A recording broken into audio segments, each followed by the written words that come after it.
Hi, it's Barham, founder and director of RecLearn Recruitment Training That Works. Over the last couple of weeks, I've been hearing from consultants about the challenges with the increase of candidates registering with them, the demands, the expectations, and the volume of calls, emails, and expected callbacks. In this short video, I want to share 5 strategies for you to be able to effectively manage your existing and future candidate base. So what are some of the challenges you may be experiencing? Well, what I'm hearing is that with this increase in candidates, that's not necessarily an increase in placeable candidates or candidates with the relevant skills and experience. With that increase, there's a number of candidates now chasing you, expecting callbacks. If they're not hearing anything, they're texting, phoning, emailing, messaging on LinkedIn. How do you manage your time effectively to get back to those candidates in a time that works for you? With this return, there are multiple priorities. Whether you're building a new client base, rebuilding your desk, we are time short. So the ability to work on those key clients, key candidates is even more critical. For those candidates who have been let go, made redundant, or lost their jobs, there's an element of high emotion. So it can feel draining having to support, coach, listen, and advise candidates. But that's some of the value that you provide. And today I want to look at how can you still be that person of providing value, even if it's not through phone calls. What are the other strategies that you can implement? With some candidates, we are also seeing a decrease in certainty, them staying put, them not wanting to risk moving. So how again do you work with those candidates and reassure and advise them that maybe now is the right time to move? And something that we've seen in previous markets, but it's coming back, those candidates that you speak to only for them to go off the radar, to not call you back and actually be uncontactable. So today I want to share with you 5 strategies that I'm sharing with my clients to help you get on top of your candidate base and get some time back. Strategy number 1, define how you can help. In an ideal world, we'd love to be able to place every candidate that we speak to. And in a normal market, we know that's just not feasible. Especially in this market with less roles, it's about really being clear on how you can help that candidate.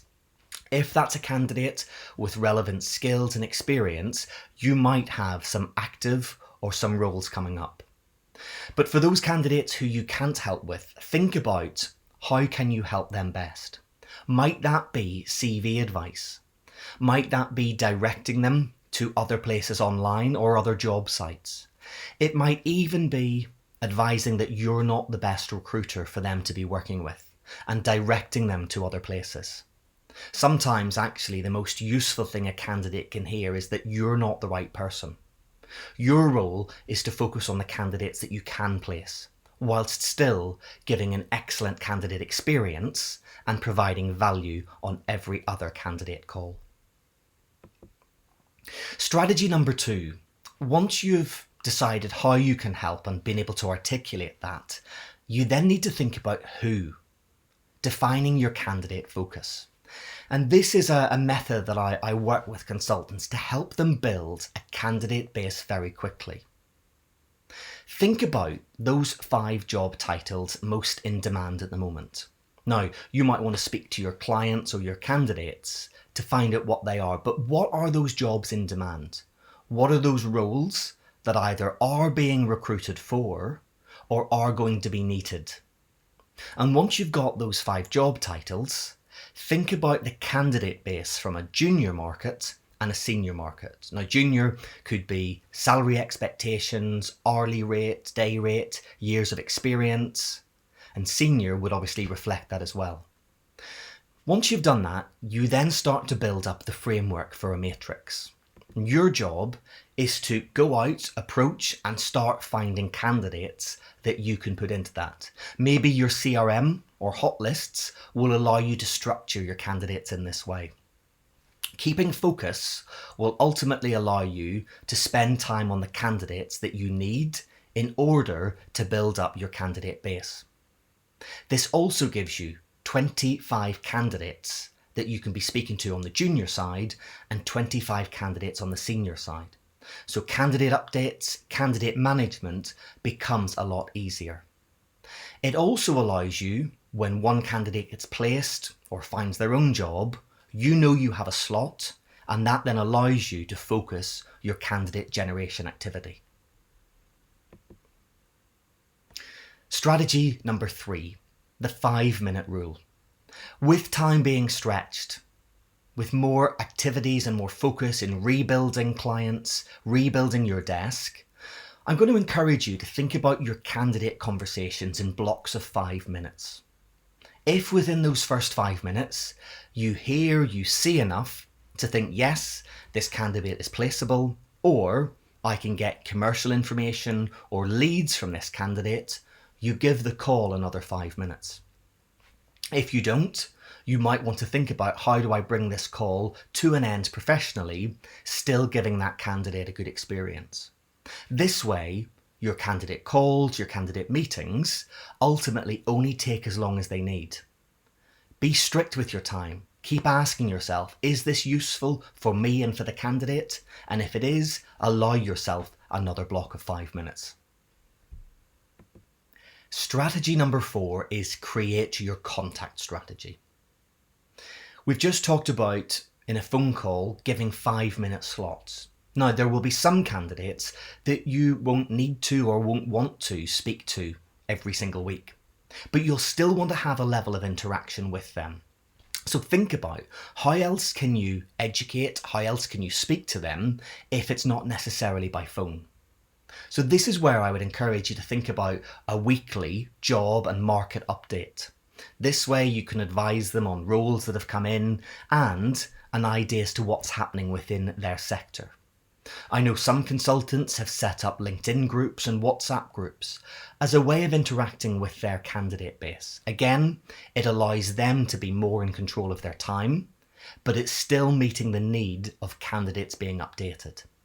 You might want to think about an email distribution list and how you can use that on your terms to communicate with candidates best. Now, I'm not saying that you don't want to speak to candidates. This is about putting in the times in your diary that works for you. How do you be proactive in booking in candidate updates? So if you've implemented the candidate matrix that we looked at earlier, there's 50 candidates. You might want to think about whether they get a fortnightly or a monthly update call. And that way you can be sure that you're calling them, you're keeping in touch, but you're doing it on your terms and being more proactive rather than having them chasing you. And finally, number 5, set the rules of engagement.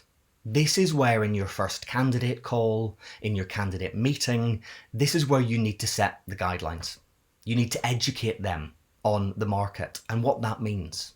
Are they aware of this flood of candidates? And how can they work with you best? What does that mean in terms of communication and expectations? If you send them an email, if you leave them a message, what are your expectations in terms of their response?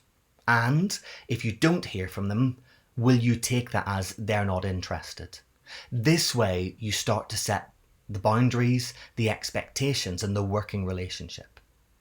You might also want to advise them on what makes a placeable candidate, how flexible they need to be, how responsive they need to be.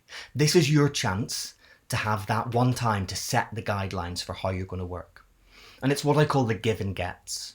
This is where you will set out what you're prepared to do for the candidate, the fact that you'll take them to market, the fact that you'll give them advice and interview prep, but what do you need in return?